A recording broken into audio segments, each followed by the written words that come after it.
Olá, pessoal, sejam bem-vindos ao módulo 6 do curso A Semente, a Tábua Rasa, o Índio de Papel, notas sobre a Escola de Formação Literária Brasileira.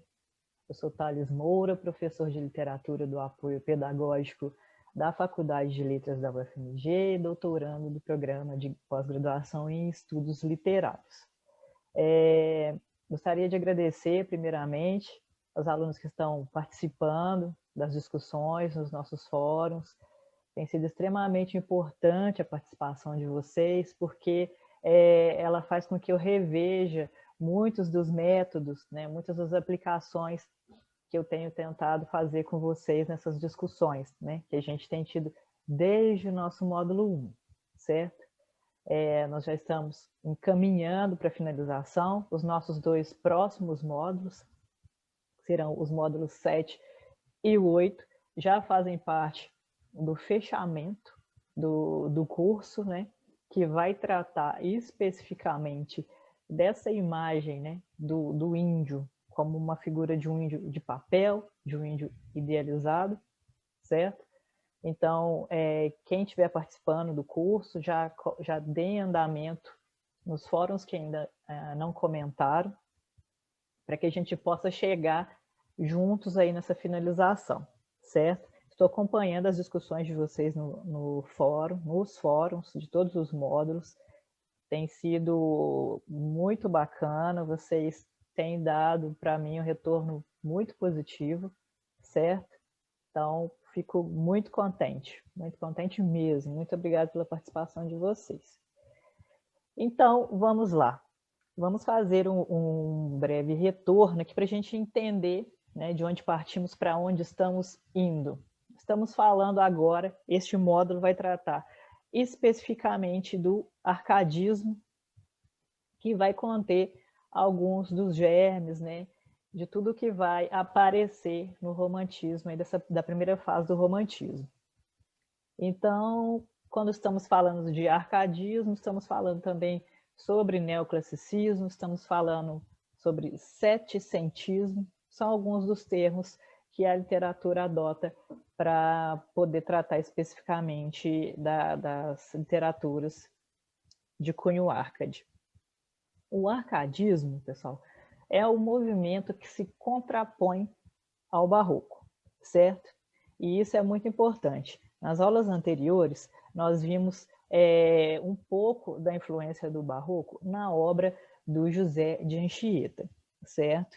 E os principais temas, né, que apareciam ali nos poemas e nos autos sacros do José de Anchieta, que eram sugestões que permeavam aquele período, né? No barroco, o que nós vamos ter de características seriam riqueza de detalhes nos textos, a presença dessa ideia de luz e sombra, né, que na literatura vai aparecer sobre as metáforas do bem e do mal, certo?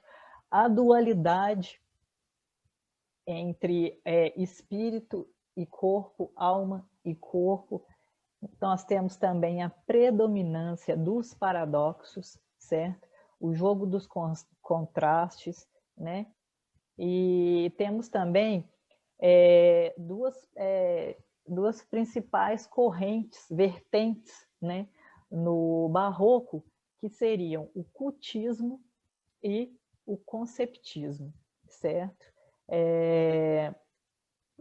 No cultismo, nós temos essa ideia de jogo de palavras, né, que vai estar ligada a uma linguagem rebuscada, uma linguagem culta, certo? Muito próprios aí do período barroco. Alguns autores vão se apropriar dessa vertente do cultismo, né, que seria esse jogo rebuscado de palavras. Nós temos aí também uma segunda vertente, que é o conceptismo, que seria o jogo de ideias, né? No jogo de ideias nós vamos ter imposição de conceitos, nós vamos ter uma retórica aprimorada, que vai visar o convencimento através dos argumentos. Uma figura central nessa vertente do conceptismo é o padre Antônio Vieira, é um dos principais representantes dessa vertente conceptista.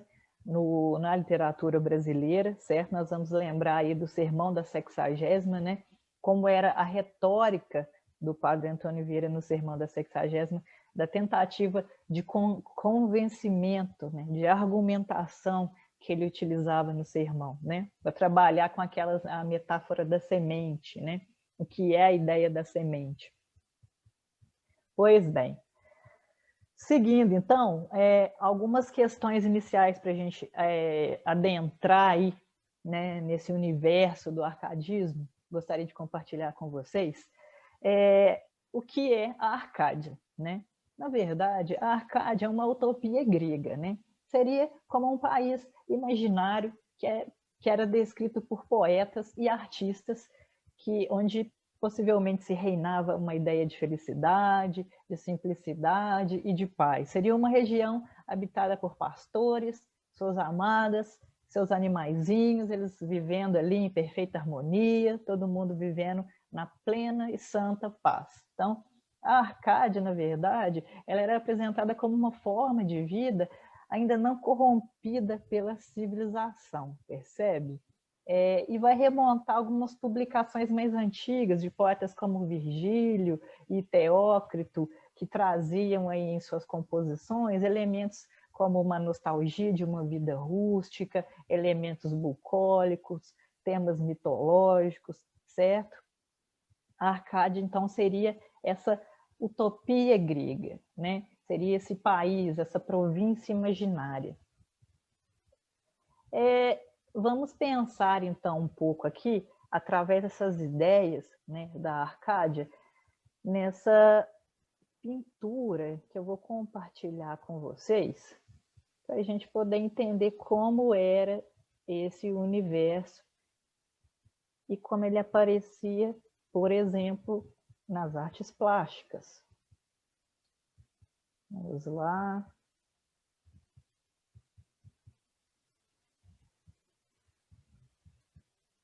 Antes disso, vamos só pensar aqui nos nossos objetivos dessa aula de hoje. O que nós precisamos entender da aula de hoje é o seguinte: o que foi o movimento da Arcádia, qual era o momento histórico vivido. Isso é muito importante porque aqui nesse momento histórico nós vamos ter várias questões que vão ser suplementares, vão ser importantes para os próximos movimentos literários que vão surgir. Algumas características e protagonistas da cena, né, do arcadismo, e o que vai ficar de herança da Arcádia para o romantismo. O que vai se manifestar enquanto rompimento de uma escola para outra, o que vai se manifestar como continuidade, certo? Então vejamos bem essa figura aqui. Essa figura seria a pintura que se chama Os Pastores de Arcádia, certo? É uma figura que remonta aí o período de 1640 e é do Nicolas Poussin, certo? Atualmente, essa imagem está no Museu do Louvre. Eu vou dar um zoom aqui para que vocês possam visualizar melhor essa imagem, certo? Então, o que nós temos aqui? Nós temos aí, né, algumas figuras muito do universo clássico francês, né?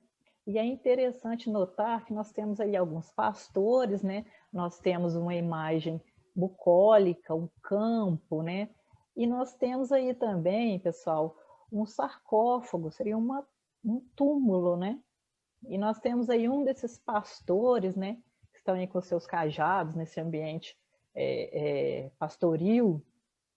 Um desses pastores, que é esse pastor que está com essa manta azul, ele está apontando aí para esse sarcófago, né? Para esse túmulo, e ele está lendo uma inscrição que está aí. Não está dando para a gente enxergar daqui, né, no PowerPoint, mas a inscrição que está grafada aí, né, nesse túmulo é Et in Arcadia Ego, né, que poderia significar, aí, traduzindo, né, para o nosso português, também eu estou na Arcádia.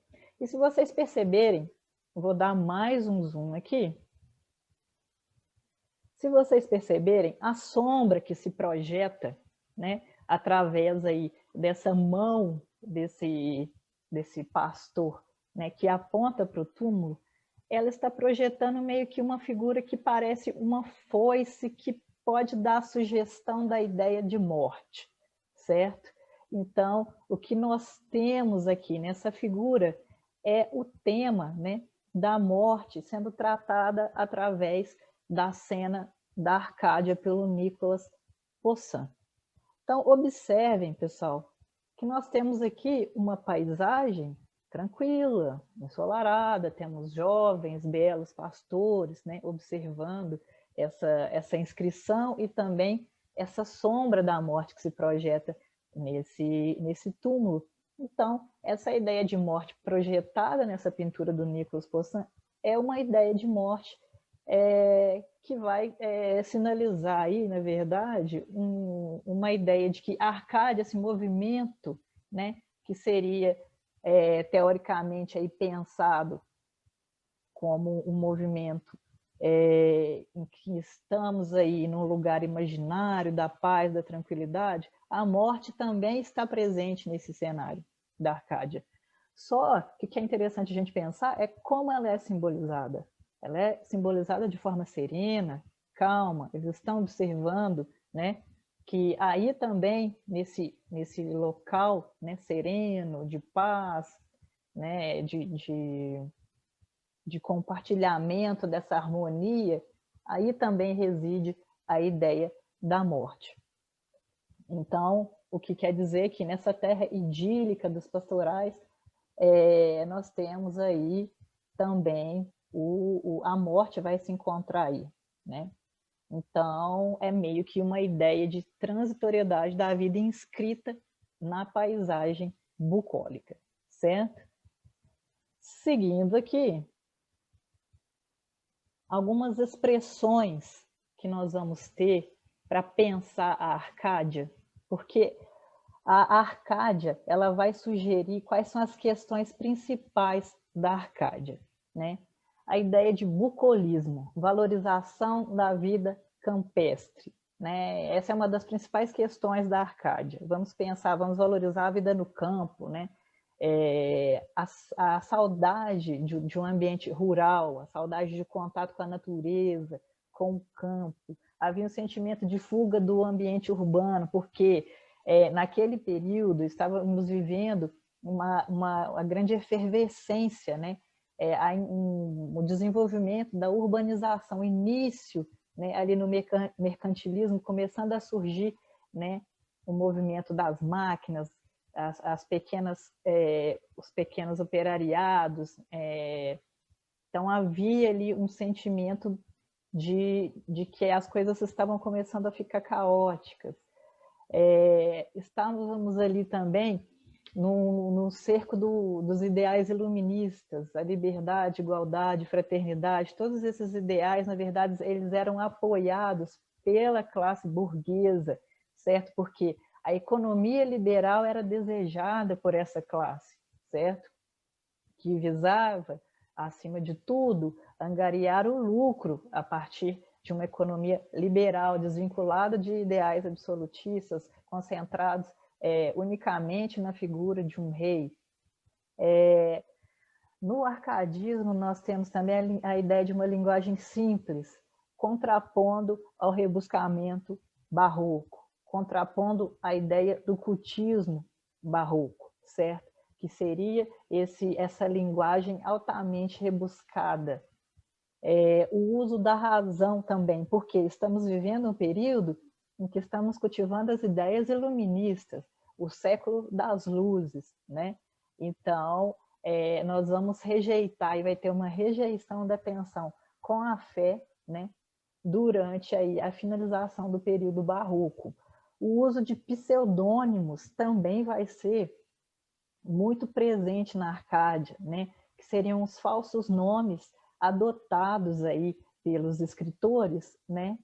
Para poder adquirir, eles usavam nomes que remontavam a nomes de pastores, né, como nos moldes clássicos da cultura clássica, e também para manter o anonimato, fugir da censura.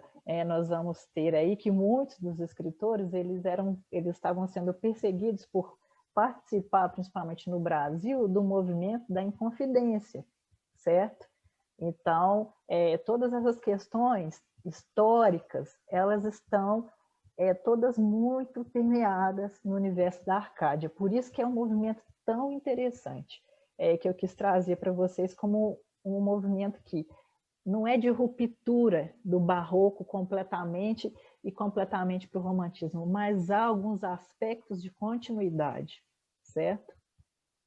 Algumas expressões, então, agora, em latim, que são fundamentais para a gente entender esse momento e que perpassava também essas escritas e os ideais desses escritores do período.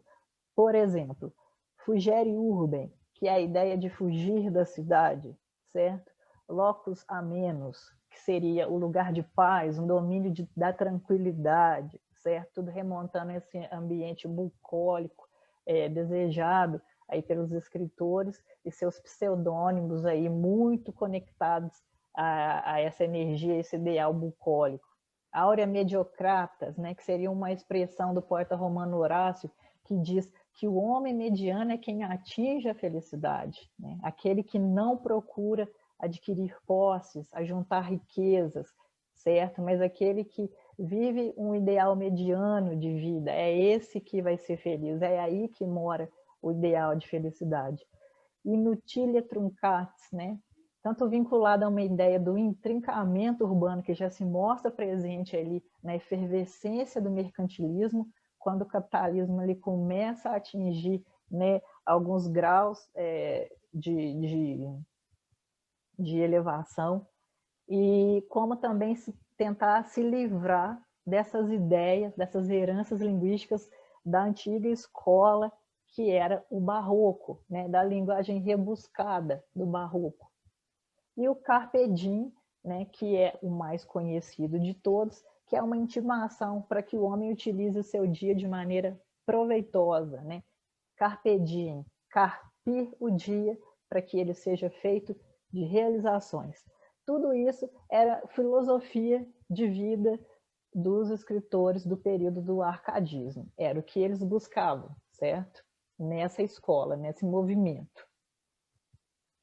Algumas questões importantes para a gente pensar o arcadismo também seria aí os filósofos, né? O que estava acontecendo aí na filosofia e na ciência, pessoal. É desse período aí a ideia de René Descartes, penso logo existo, né? Então a razão está acima de qualquer misticismo religioso, ideias obscurantistas religiosas.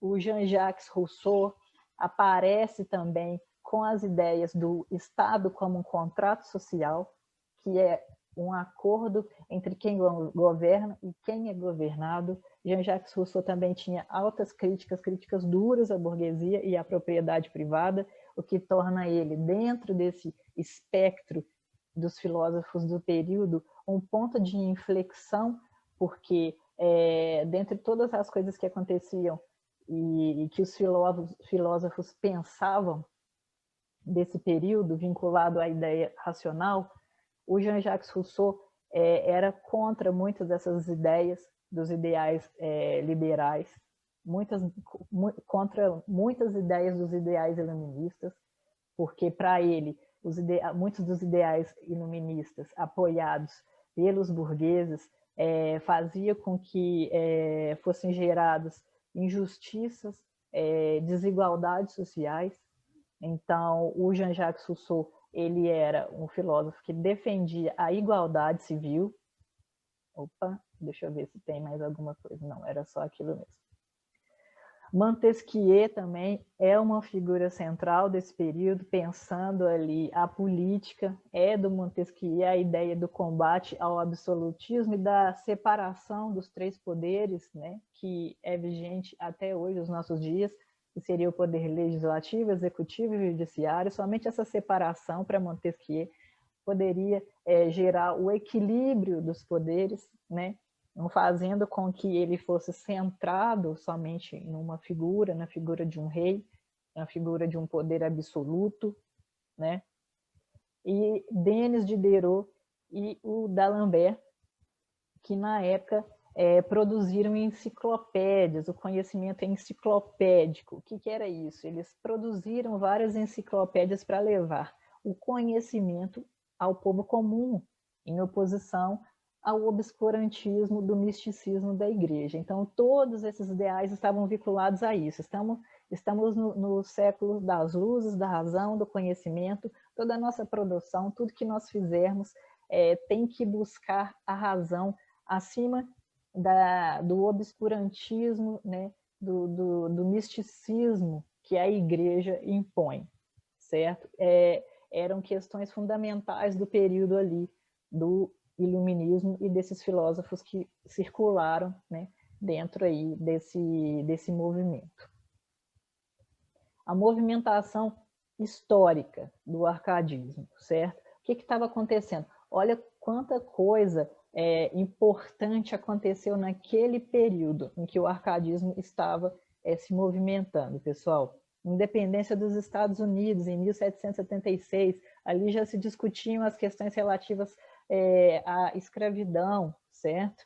Então, vamos pensar aí que no modelo de economia liberal, a escravidão já não era aceitável, né? Não era possível, né? O modelo de economia liberal, o homem tem que ser livre, né? Revolução Francesa em 1789, certo? Então vamos pensar aí o que está acontecendo nesse período em que a Arcádia está se movimentando. Iluminismo no século XVIII, a visão racional do mundo, né? Renascimento científico, econômico, político. Olha quantas figuras, né, circularam ali dentro desse movimento, instituindo ideias, veiculando ideias. Os interesses da burguesia versus o da nobreza. Era essa a principal questão que amparava os ideais iluministas ali. A burguesia estava se ascendendo enquanto classe, né?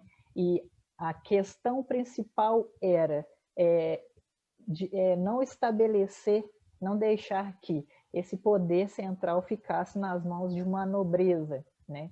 Nós temos com a questão da Revolução Industrial uma nova classe entre ascensão, que é a burguesia, e nós estamos lidando aí, então, com interesses burgueses em relação à geração de capital, certo? Por isso eles defendem a economia liberal. É preciso que haja homens livres para que se gere capital. A Revolução Industrial, né? A primeira Revolução Industrial, que é desse período, né? Nós temos aí as máquinas a vapor, o tear mecânico, a indústria têxtil em pleno vapor. Nós saímos da manufatura e vamos para a produção, o maquinário. Nós estamos falando da indústria.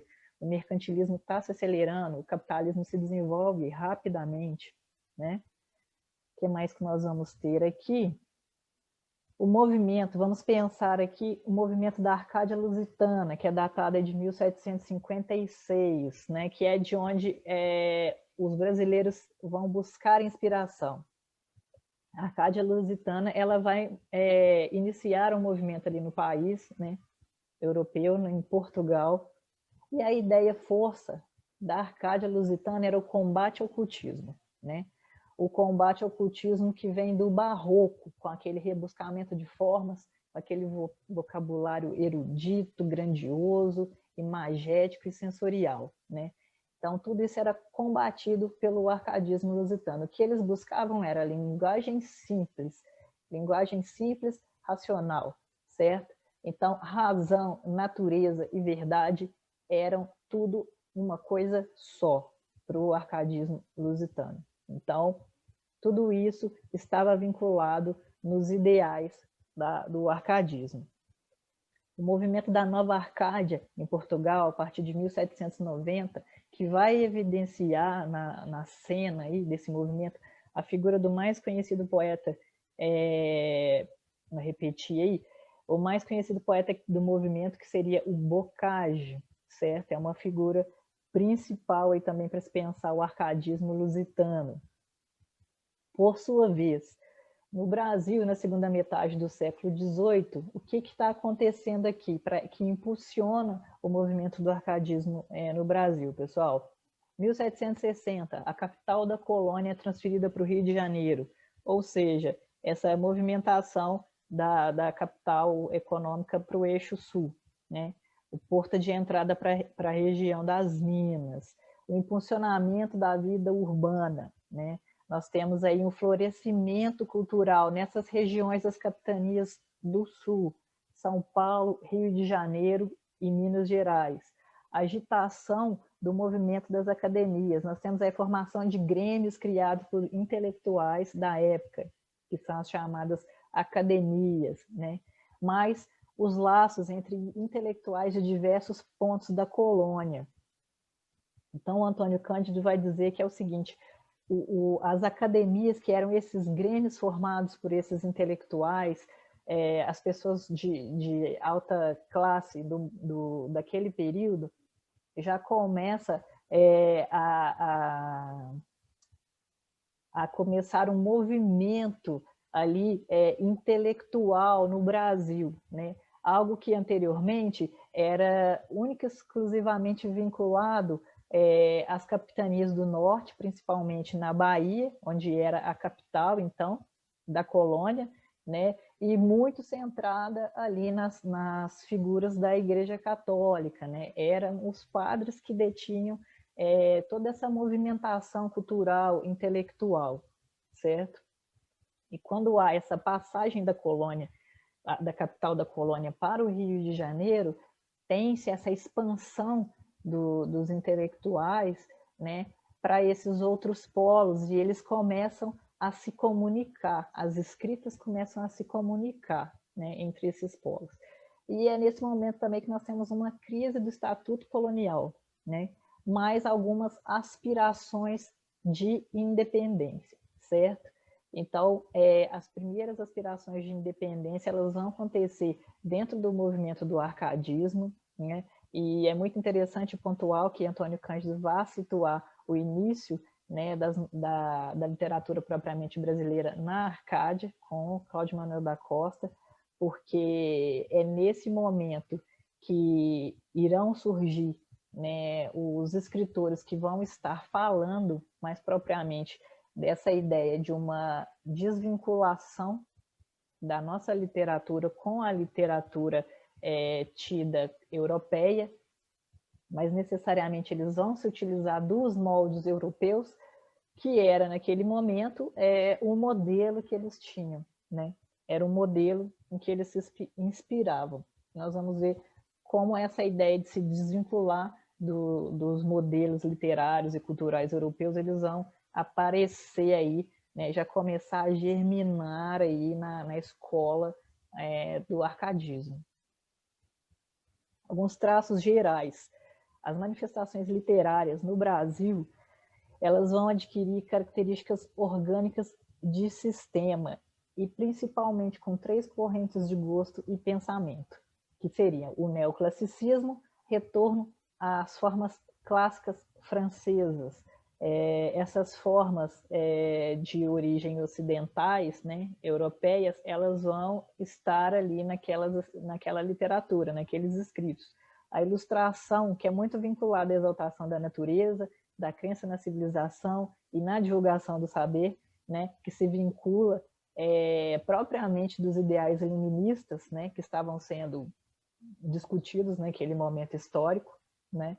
Eles vão fazer parte do universo desses escritores, né, desses grupos.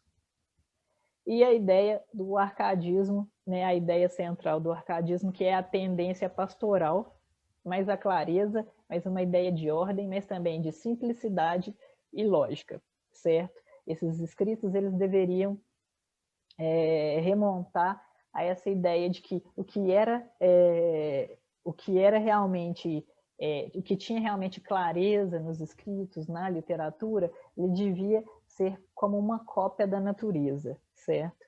Então, vamos lembrar daquela tríade natureza, razão e a clareza, a ordem, certo? A busca da comunicação.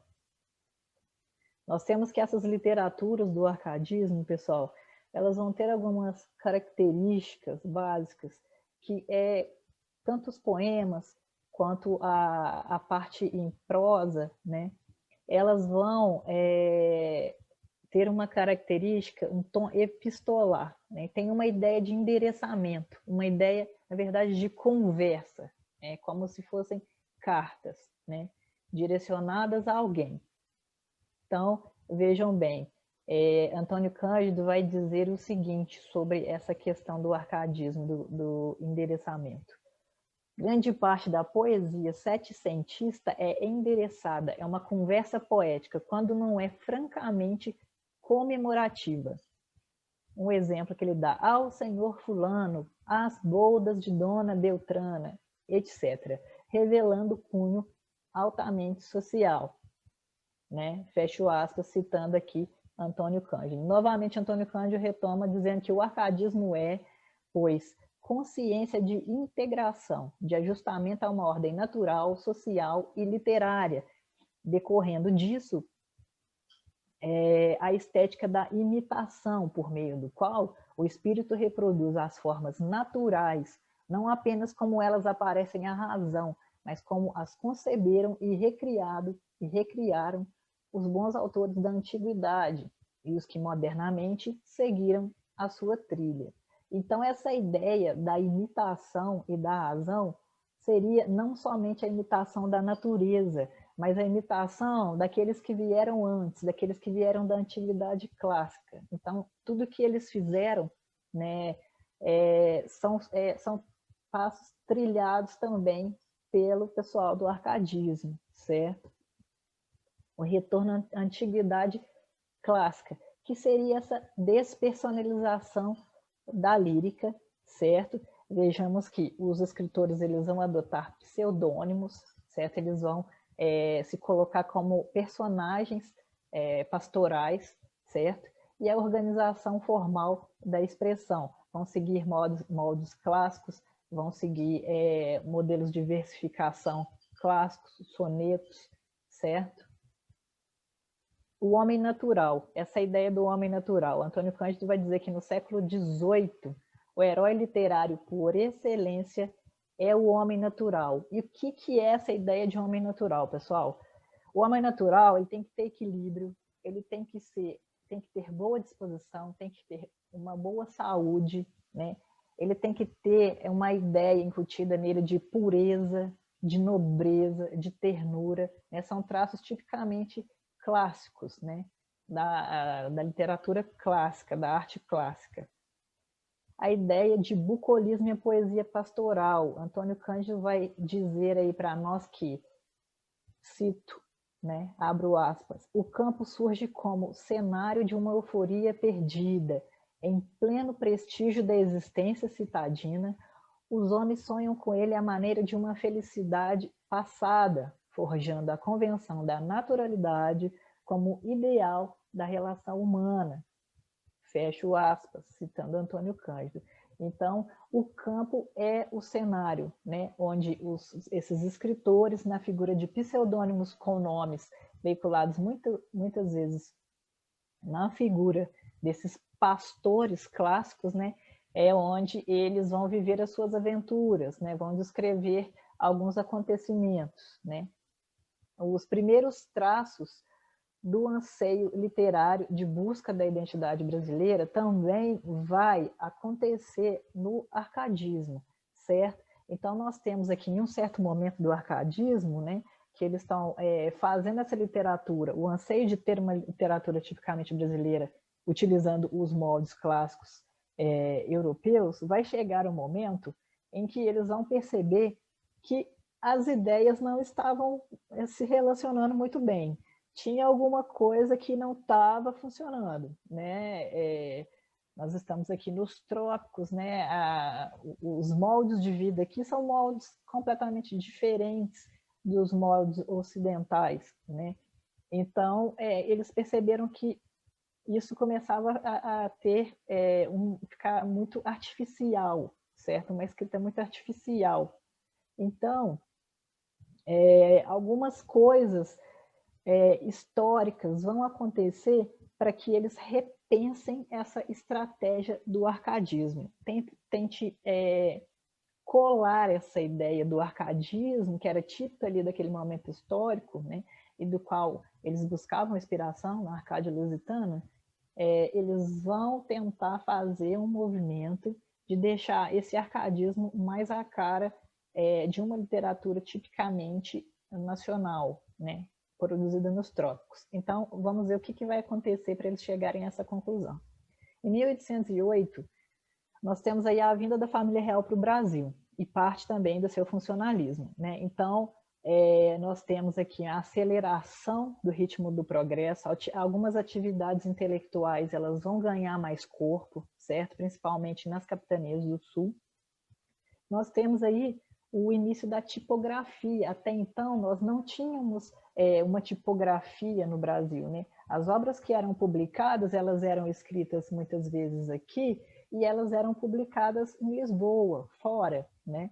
Então, ainda não tínhamos essa movimentação tipográfica. E com o início da tipografia no Brasil, nós temos a impressão de livros e periódicos, né? Então, começa-se a ter, então, a questão da hegemonia cultural, ela vai sair dos centros religiosos. Ela já não era mais unicamente ligada aos jesuítas, aos padres e os seus colégios, certo? Vai começar a ter também a fundação de escolas técnicas, de escolas superiores desvinculadas aos jesuítas, né? à Igreja Católica. Em 1822, nós já temos a independência do Brasil, começa a se aparecer uma poesia patriótica, né? Um sermão nacionalista, um ensaio político, né? Em 1836, nós temos a fundação da revista Niterói por jovens que estavam estudando em Paris. E qual era a questão da revista Niterói? Essa construção de uma identidade nacional brasileira, né, desvinculada da cultura europeia. Então, nós vamos ter aí, em 1836, já um manifesto de Gonçalves de Magalhães, né, que vai estar preconizando o abandono da mitologia clássica e os modelos portugueses, propondo o índio como tema nacional, o sentimento religioso como critério e o sentimentalismo como tonalidade, certo? Então, olha o que já vai começar a acontecer aí dentro do movimento do arcadismo. Já essa ideia de colocar o índio como o herói nacional. E, pessoal, vejam bem, isso é o ponto central da literatura que é feita na primeira fase do romantismo, certo? Então, isso já nasce no arcadismo. Então, vejamos bem, o que eu estou querendo falar aqui com vocês é que há entre os movimentos não só a ruptura de um para o outro, né? Eles não só rompem com alguns ideais, mas há também uma base de continuidade entre eles, certo? Há uma continuidade. A continuidade, na verdade, é a base das transformações. Olha só esse esquema que eu trouxe aqui para vocês. Em relação do arcadismo para o romantismo, né? Qual que é a questão principal, né, dessa passagem do arcadismo para o romantismo? A ideia de independência literária. Precisamos ter uma literatura nossa, uma literatura que fale especificamente dos trópicos, certo? Está muito artificial esse lance de se fazer uma literatura aos modos europeus, dessa ideia das ninfas, dessa ideia dos pastores bucólicos, né? Nós aqui estamos nos trópicos, nós não temos nada disso na nossa realidade, então começa a ficar um pouco fora aí, as ideias estão meio desvinculadas, né? Então nós precisamos rever isso. E aí, algumas questões principais que vão acontecer aí nessa passagem, né? A ideia de uma poesia antifigúrica, uma ideia ligada ao nonsense, em que o Sozandri vai ser uma das principais figuras que vai trazer isso já no início do romantismo, mas que vem da escola arcádica, né?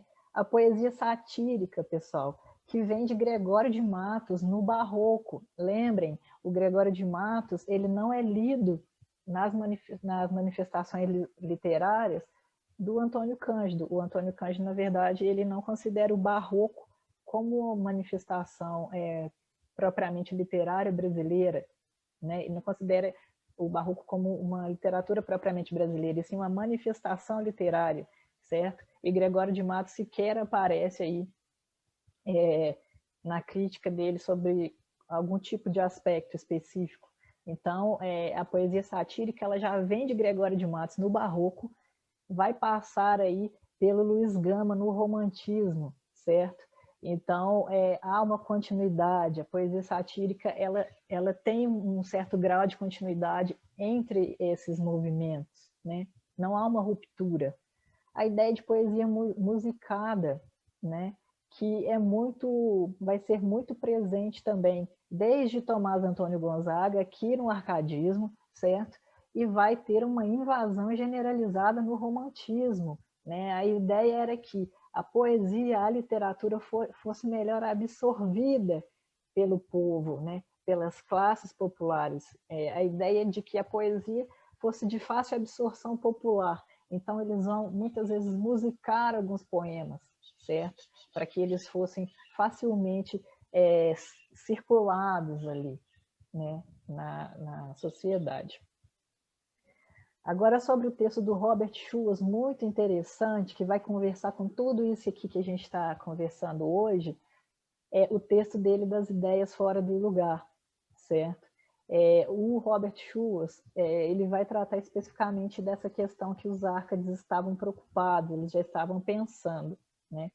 A disparidade entre influências europeias do período em nossa cultura e o nosso modo de organização social, né? As ideias do liberalismo europeu, toda aquela movimentação que estava ocorrendo ali, né? Sob a égide do iluminismo, do século das luzes, não combinava com a nossa organização social, que tinha em sua base, pessoal, o aspecto fortemente ligado à escravidão, né? Nós temos nesse período em que estávamos vivendo nas manifestações literárias e culturais essa efervescência das ideias iluministas, nós tínhamos em nossa base de trabalho o trabalho escravo, né? E as ideias do liberalismo europeu, elas propunham a ideia do trabalho livre.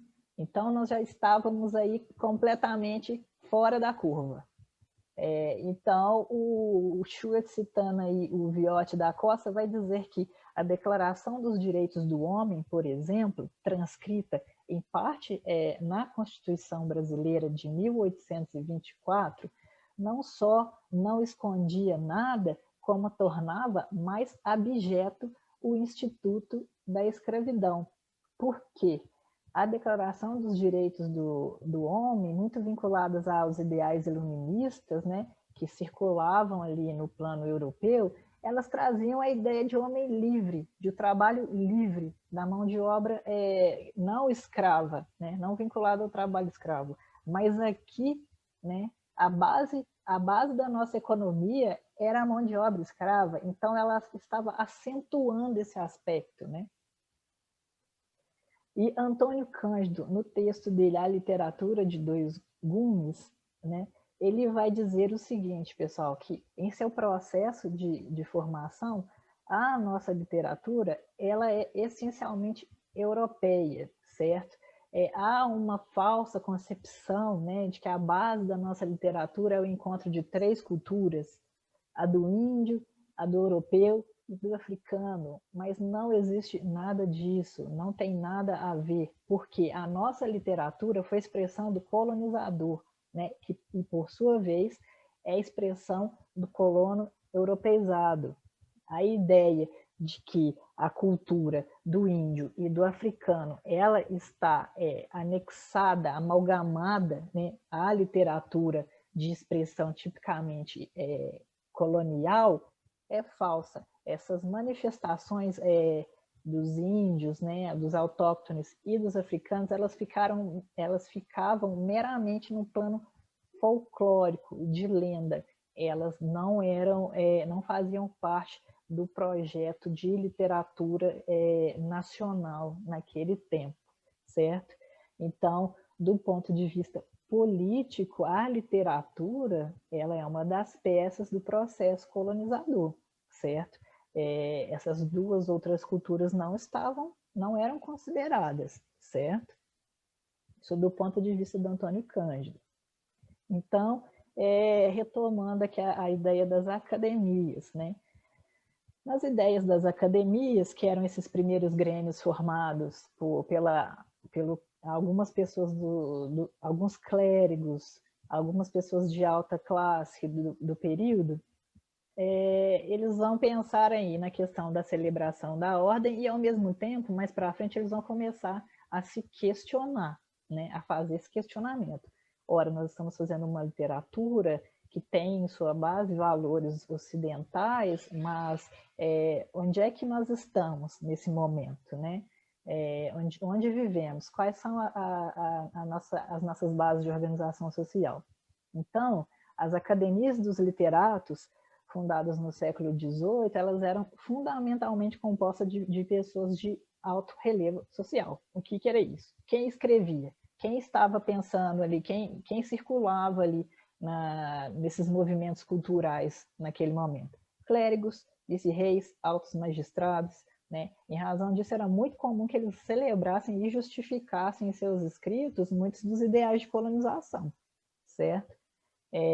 Ao mesmo tempo, se inicia também um movimento de questionamento do passado histórico. Mais para frente, eles vão fazer esse movimento, né? O que vai mobilizar os primeiros passos aí no processo de progresso intelectual. Então, à medida em que eles vão fazendo esse retorno ao passado, esse movimento aí, né, de tentar, conforme salienta Benjamin, a ideia de se escovar a história contra pelo, eles vão conhecer o seu passado, os seus antepassados, os seus feitos, eles vão passar a valorizar essas figuras emblemáticas nacionais. Então, o germe nacionalista ele vai encontrar solo para se desenvolver.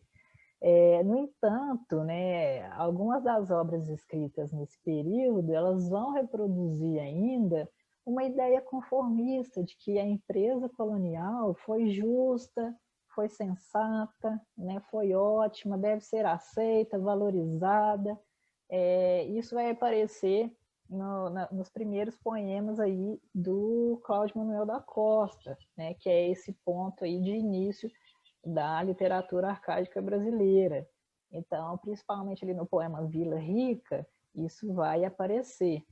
Então, eu trouxe uns trechinhos aqui para a gente ver como é que isso aparecia. E o Cláudio Manuel da Costa, ele adotava o pseudônimo Glauceste Saturno, né? Então, aí no arcadismo, né, eles usavam o que poderíamos chamar hoje de nicknames. Eles tinham os pseudônimos. Então, o Glauceste Saturno, que é o Cláudio Manuel da Costa, ele vai começar o poema em Vila Rica, no canto 1, dizendo: cantemos, musa, a fundação primeira da capital das Minas, onde inteira se guarda ainda e vive ainda a memória que enche de aplauso de Albuquerque a história. Tu, pátrio Ribeirão, que em outra idade deixa assunto a meu verso, na igualdade de um espírito, perdi, deste assunto a meu verso, na igualdade de um épico transporte, hoje me inspira, mais digno influxo, porque entoie a lira, porque leve o meu canto ao clima estranho, o claro herói que sigo e que acompanho, faz vizinho ao tejo, enfim, que eu veja cheias as ninfas de amorosa inveja. E vós, honra da pátria, glória bela, da casa e do solar de Bobadela, conde feliz, em cujo ilustre peito, de alta virtude, respeitando o efeito, o irmão defunto reviver admiro. Afável, permiti que eu tente o giro das minhas asas pela glória vossa, e entre a série de heróis louvar-vos possa. O título contavam de cidades, Pernambuco, Bahia, e as crueldades dos índios superadas. Já se via o Rio de Janeiro, que fazia escala às naus, buscando o continente de Paulo. Uma conquista está patente, que aos portugueses, com feliz agouro, prometia o diamante, a prata, o ouro. Então, é interessante pensar aqui, nesse poema do Cláudio Manuel da Costa, nesses trechinhos, né, a ideia de musa, né? A musa que ele está cantando aqui é a musa, é a cidade de Vila Rica, o vilarejo de Vila Rica, né? No momento do seu fundamento, né? Da sua fundação, perdão, né? A estrutura de um poema clássico, épico clássico, uma epopeia, está cantando a fundação de Vila Rica, né? A gente vê um forte sentimento nacionalista, né? As riquezas naturais da terra. A gente tem a criação de um autor que vai tentar conciliar alguns elementos nativos, né? Com algumas intenções civilizadoras de Albuquerque. Albuquerque é o herói do poema, é o fundador de Vila Rica, né? Então, vejamos bem que o herói desse poema está, né, ligado à empresa colonial, certo? O gênio da concórdia, que vai aparecer mais para frente nesse poema também, que vai auxiliar decisivamente o herói Albuquerque na tarefa de conciliar os revoltosos, né? Ali mais para frente nesse poema que a gente vai ver a imagem dos indígenas, né, que ele coloca aqui. Deixa eu voltar aqui.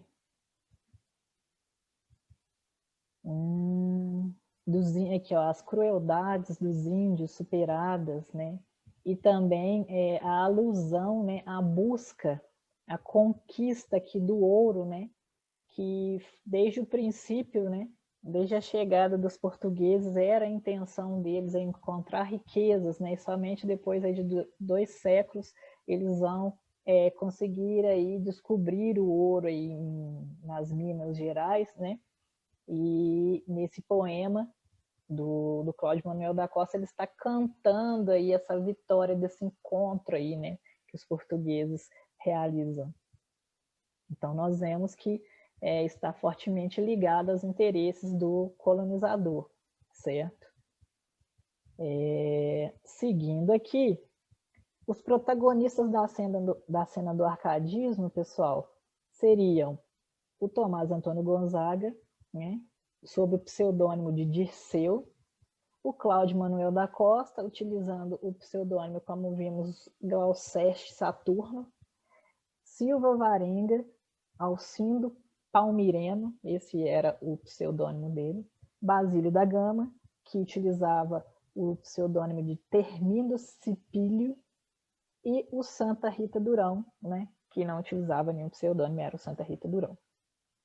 E então, nós vamos ver que todos esses usavam os pseudônimos porque estavam todos, pessoal, a maioria deles vinculados ao movimento de Inconfidência, certo? Então, de certo modo, eles eram perseguidos. Existia também uma questão paradoxal, é que muitos eles estavam envolvidos com os negócios da coroa, né? Então, eles trabalhavam em prol da coroa portuguesa, mas já não estavam satisfeitos com algumas questões que estavam vinculando ali naquele período, principalmente com o avanço progressivo da exploração do ouro ali nas Minas Gerais. Eles já desejavam se desvincular, né, da colônia por essa questão predatória que vinha assolando ali a região, certo? Então, temos essa questão muito, muito importante também a ser pensada, certo?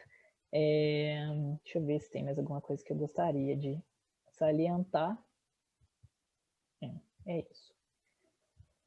Agora, o Tomás Antônio Gonzaga é um nome que eu gostaria também de trabalhar um pouco mais a fundo aqui com vocês. Não vou conseguir trabalhar todos esses escritores e poetas pelo nosso tempo, mas o Tomás Antônio Gonzaga e o Cláudio Manuel da Costa seria interessante pela influência que eles exerceram no movimento, tá? Então são os dois que eu vou verticalizar mais aqui com vocês. O Tomás Antônio Gonzaga, pessoal, o pseudônimo que ele utilizava era o Dirceu, certo? Ele nasceu em Porto, Portugal, em 1744, formou-se em Direito, em Coimbra, e ele estabeleceu-se em Vila Rica, em 1782. Vila Rica, né, atual Ouro Preto. Ele era ouvidor da corte. Então, veja, ele estava diretamente ligado à coroa portuguesa, né? Ele trabalhava na coroa portuguesa. Em 1783, acontece um episódio interessante que ele vai se apaixonar pela Maria Doroteia de Seixas, que era uma moça de uma família abastada ali, e ela era 22 anos mais jovem que ele, né? E aí o que vai acontecer? Esse amor impossível de se realizar, principalmente também porque pelo sobrenome dela, ela estava vinculada à coroa portuguesa, em algum grau de familiaridade, isso impediu que ele se envolvesse com ela também. Ele vai imortalizar a Maria Doroteia de Seixas na obra Marília de Dirceu, né? A Marília seria o pseudônimo da Maria Doroteia e o Dirceu é o Tomás Antônio Gonzaga. Então ele vai criar essas duas imagens pastorais da pastora e do pastor Dirceu, a pastora Marília e o pastor Dirceu, para poder imortalizar esse amor aí platônico, não vivido aí pelo Tomás Antônio Gonzaga.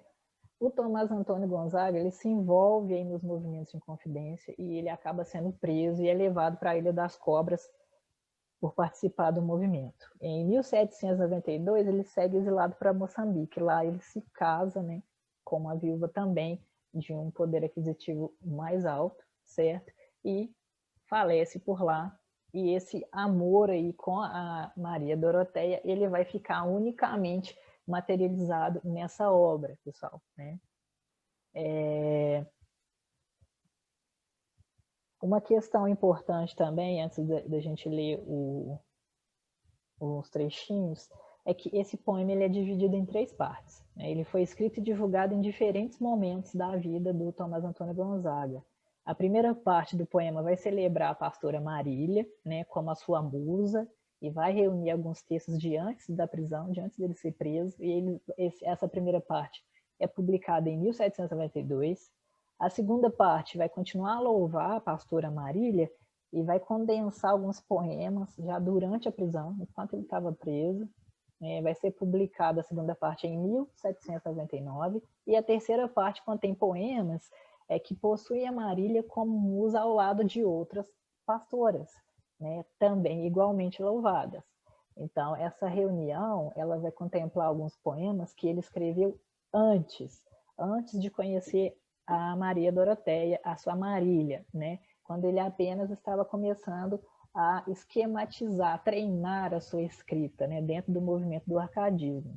É interessante porque a terceira parte, na verdade, seria a primeira, né? Seria a de antes dele eventualmente conhecer a Marília. E é publicada aí em 1812, certo? Então, o que nós temos aí sobre esse poema é que a Marília ela é uma pastora, né, do movimento Arcade, ela é bela, ela é jovem, ela é idealizada, ela é cheia de dotes, né? Ela é uma mulher branca, loira, né, aos moldes clássicos ocidentais, europeus, né? E ela vive no campo, né?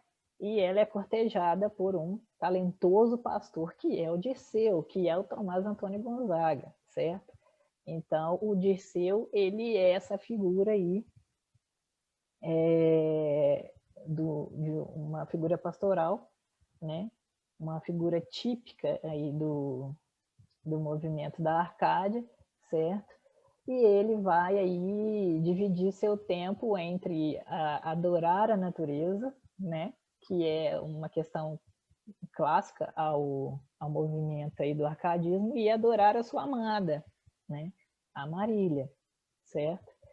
O entorno aí do amor vai ser marcado pela ideia bucólica, típica dos poetas da época, vai ter essa natureza como modo altamente idealizado, primaveril. Lembrem lá da primeira imagem que eu mostrei para vocês, os poetas do Árcade, né? Do Poussin, aquela imagem, né, de uma natureza, da harmonia, a imagem solar ali. Ele vai aspirar uma vida tranquila e equilibrada, o cenário é esse campestre, singelo, tudo isso fugindo aí dessa movimentação que estava ocorrendo, que era um movimento de início dessa explosão aí da urbanidade, certo? Principalmente aí por causa do mercantilismo que começa a atingir aí níveis cada vez mais altos, né? Então vamos ler alguns trechinhos aqui. Parte 1, Lira 1.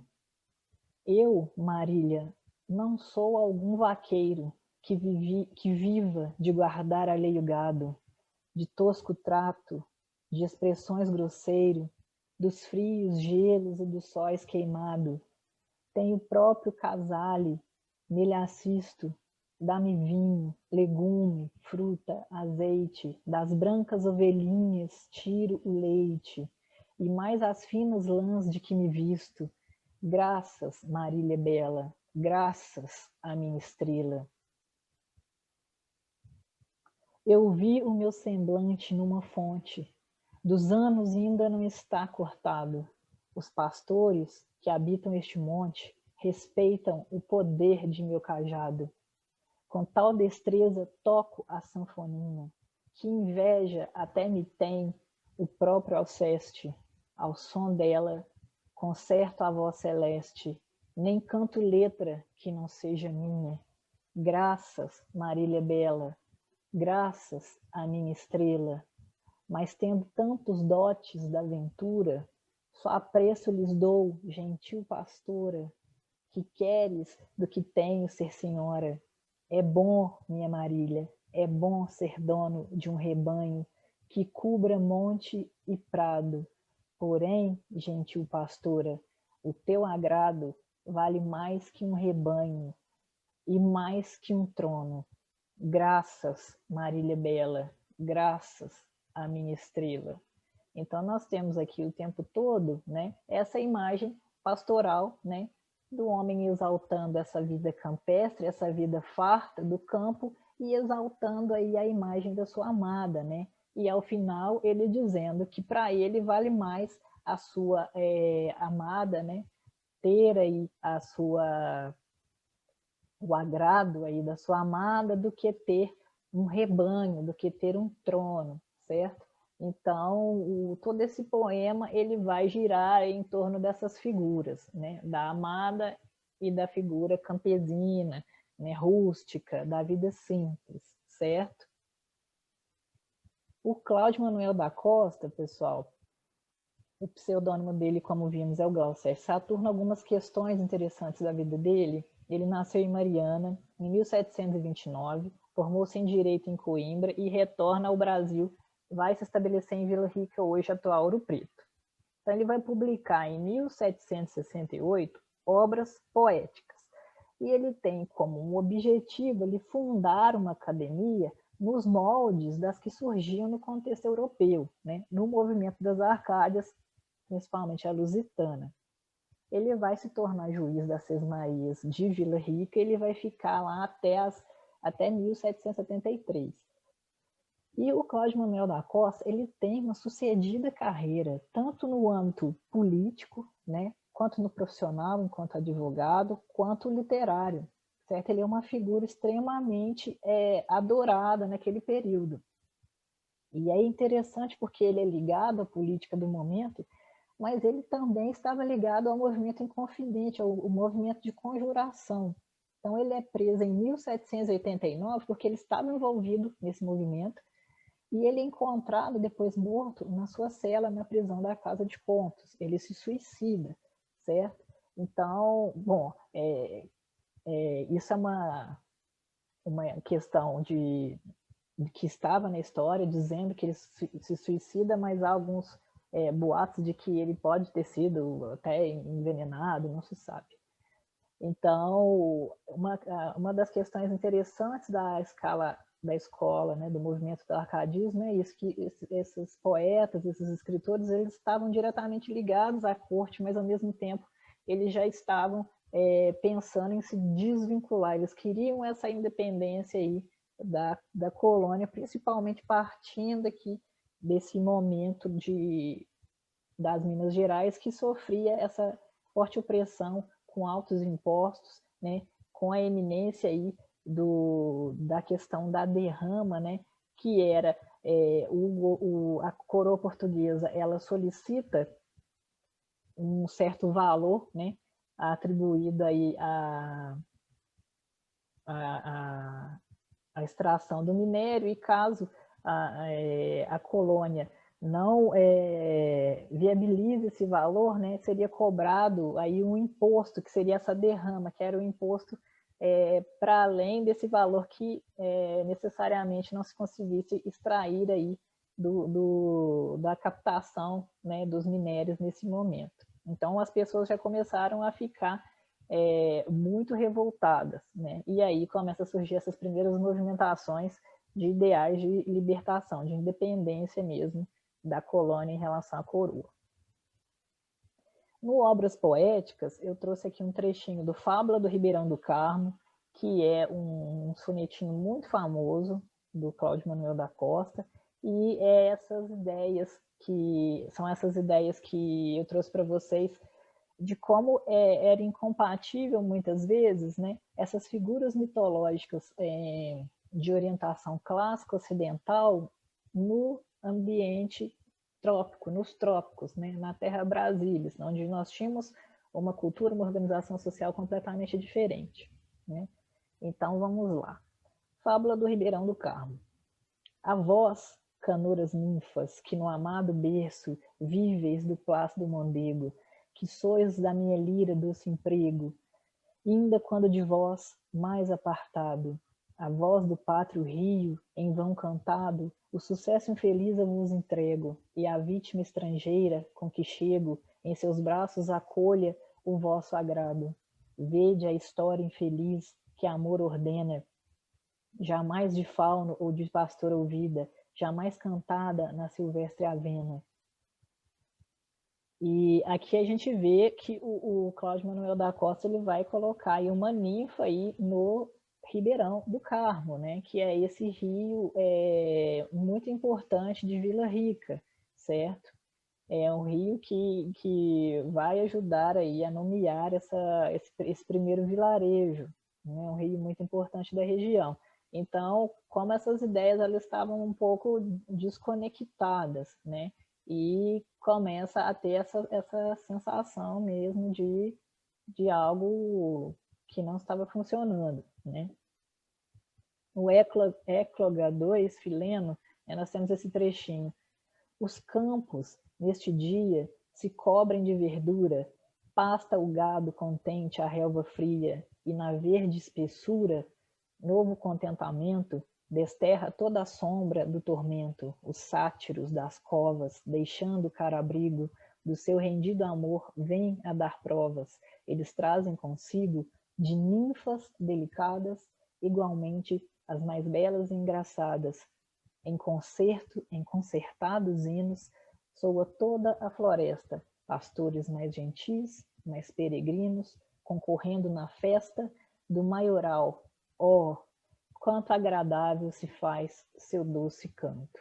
Então, aqui são essas imagens mesmo, arcádicas, que aparecem em Écloga 2, a imagem dos pastores, dos campos, da alegria, dos cantares, né? Dessa vida simples, que na verdade é o ideal, é a filosofia de vida dos poetas, dos escritores árcades, certo?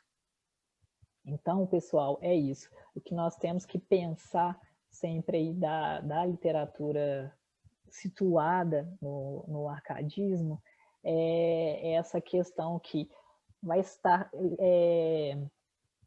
intimamente ligada aos movimentos históricos filosóficos e da ciência daquele período, do século XVIII, certo? E não há uma ruptura entre esses movimentos, na verdade, há uma continuidade, certo? Então, algumas coisas aqui do arcadismo, eles vão ser resvalados ali no romantismo, bem como algumas coisas do barroco, eles atravessam o arcadismo e vão também para o romantismo, certo? Então, no próximo módulo, certo? Nós vamos trabalhar, nós vamos cair, então, nessa ideia efetiva, né, que já vinha sendo trabalhada aí pelos Árcades, que é como vamos trabalhar aspectos tipicamente nossos na literatura, né? Como vamos fazer uma literatura essencialmente nacional, brasileira, certo? E aí nós começamos já no módulo com a ideia do índio de papel. Nós vamos estudar alguns aspectos importantes da obra Iracema, de José de Alencar. Tá ok? Então, muito obrigado pela atenção e até o nosso próximo módulo, pessoal. Em breve, o fórum vai estar ativo também para as nossas discussões relativas a esse módulo 6 sobre o arcadismo.